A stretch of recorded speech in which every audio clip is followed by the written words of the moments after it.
NATO member states should return to Cold War-era defense budgets to spend at least 3% of GDP on security, the Alliance Secretary-General believes. Mark Rutte says that the new target should be reached by 2030 because of the growing threat of Russian aggression. Meanwhile, the Financial Times writes the members of the US President-elect's team told European officials about Donald Trump's demand to increase defense spending on NATO allies to 5% of GDP. The final decision is likely to be made as early as 2025 after discussions, the Greek Prime Minister has suggested.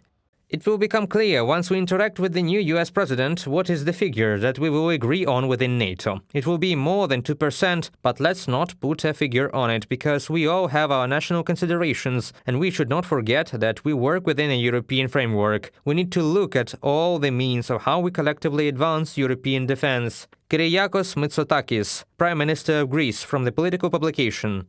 We have to understand the threat is much more wide that we imagine. Okay? It's about our democracy. It is about influencing our public opinions. It's not only about the war in Ukraine on the ground. It won't stop. And we have to be prepared. It's about Russia today or maybe about another tomorrow. We have to understand that peace and security that we've known for years and we've been given for granted is not granted, no more.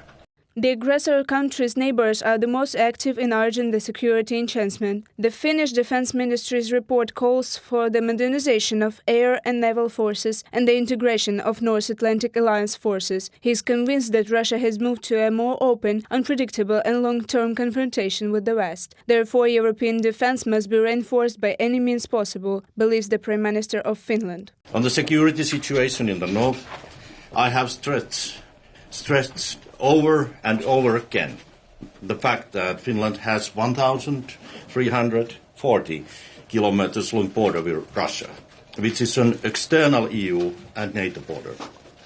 It's longer than the road from Brussels to Rome. Securing that border and responding to challenges such as instrumentalized migration is an existential question for Finland and for other EU members and NATO allies.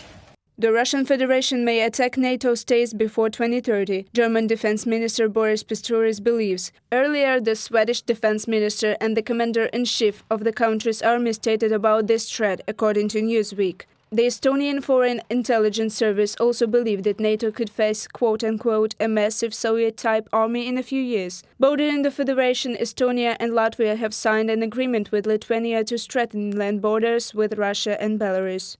Russia poses a direct threat to Europe's security, but security comprises different elements, and they are different in the east, south, north and west. We see a range of hybrid threats across Europe, including sabotage, cyber attacks, the use of unregistered shadow fleets, GPS jamming and damage to critical infrastructure like cables.